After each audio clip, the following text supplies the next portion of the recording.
Welcome to History with Herodotus, where the past comes alive through the lens of human experience. Today, we embark on a fascinating journey to explore the Koreshan Unity, a utopian community that flourished in the late 19th century. This enigmatic group, founded by Cyrus Teed, is a captivating example of the quest for spiritual and social reform that defined an era. As we delve into the world of the Koreshan Unity, let us begin with the man who would shape its destiny, Cyrus Teed. Born in 1839 in New York, Teed was a physician and inventor with a passion for spirituality and social justice. His early life was marked by a series of experiences that would later influence his vision for a utopian community. Teed's fascination with the mysteries of the universe and humanity's place within it led him to explore various philosophical and spiritual traditions. In the mid-19th century, the United States was undergoing significant social and economic transformations. The Industrial Revolution had created new opportunities for growth and innovation, but it also exacerbated existing social inequalities. Many Americans began to seek alternative ways of living, inspired by the ideals of socialism, anarchism, and spiritualism. This cultural landscape provided fertile ground for visionaries like Teed to emerge and propose radical new ideas about human society. Teed's spiritual journey took a significant turn in 1869 when he claimed to have experienced a divine revelation. He believed that he had received a message from God, instructing him to establish a new community based on the principles of cooperation, equality, and spiritual growth. This epiphany marked the beginning of Teed's mission to create a utopian society which would eventually become the Koreshan Unity. As Teed began to share his vision with others, he attracted a small but dedicated group of followers. These early adherents were drawn to Teed's charismatic personality and his promise of creating a more just and harmonious world. In the 1870s and 1880s, Teed traveled extensively throughout the United States, lecturing and writing about his ideas on spirituality, science, and social reform. One of the key influences on Teed's thought was the concept of cellular cosmogony, which posited that the universe is composed of a series of interconnected cells or spheres. This idea, rooted in ancient Greek philosophy, resonated with Teed's own spiritual and scientific inclinations. He saw the universe as a vast, harmonious system and believed that human society could be reorganized to reflect this celestial order.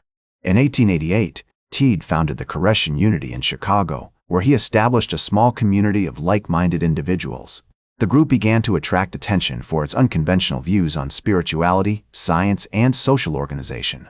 As the community grew, Teed and his followers started to develop a distinctive way of life, characterized by cooperation, mutual support, and a deep commitment to spiritual growth. The early years of the Koreshan Unity were marked by a sense of excitement and experimentation. Teed and his followers explored new forms of social organization, including communal living, cooperative economics, and innovative approaches to education and personal development. As the community took shape, it began to attract individuals from diverse backgrounds, all drawn to Teed's vision of a more perfect world. As the community continued to grow, Teed's vision for a self-sufficient utopia began to take shape. In 1894, the Koreshan Unity relocated to Estero, Florida, where they established a thriving settlement on the banks of the Estero River. This move marked a significant turning point in the community's history, as they were finally able to put their principles into practice on a larger scale. The warm climate and fertile soil of Florida proved ideal for the community's agricultural endeavors, and they quickly established a thriving farm, which would become a cornerstone of their economy. The Koreshan Unity's commitment to cooperation and mutual support was evident in their innovative approach to economics. They established a unique system in which all members contributed their skills and labor to the community, and, in return, received everything they needed to live a comfortable and fulfilling life. This approach allowed the community to flourish as everyone worked together towards a common goal. One of the most defining events in the history of the Koreshan Unity was the establishment of their unique system of government. In 1903, Teed introduced the concept of the Council of Seven, a governing body composed of 7 members, each representing a different aspect of the community's life, such as agriculture, education, and spirituality. This council was responsible for making decisions that affected the entire community, and it played a crucial role in maintaining harmony and balance within the group. The Council of Seven was a remarkable example of the community's commitment to cooperation and collective decision-making, and it served as a model for other utopian communities of the time. The Koreshan Unity was also known for its innovative approach to education.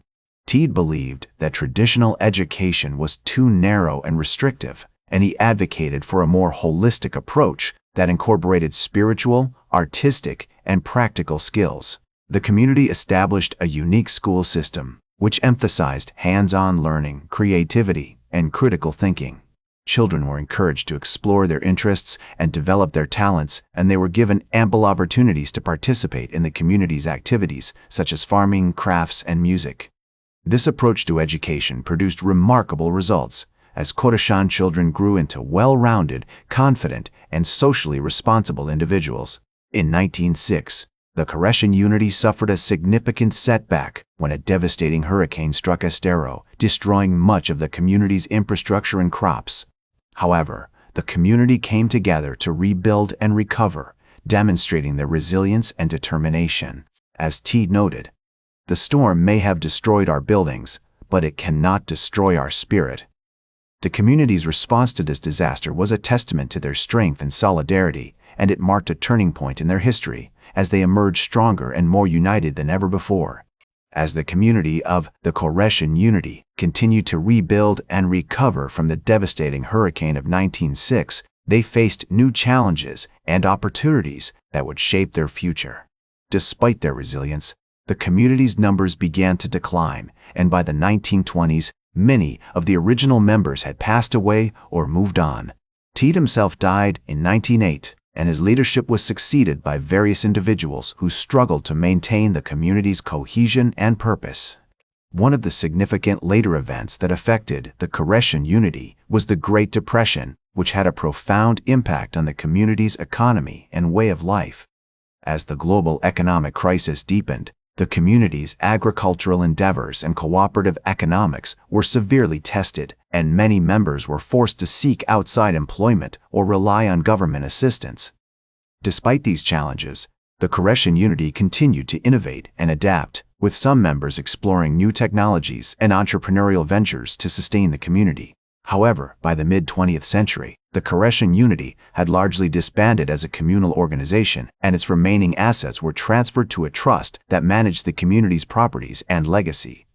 Today, the site of the original Estero settlement is home to the Koreshan State Historic Site, which preserves the community's history and cultural heritage through museums, historic buildings, and interpretive programs. Their innovative approaches to education, economics, and governance have influenced countless other intentional communities and social movements.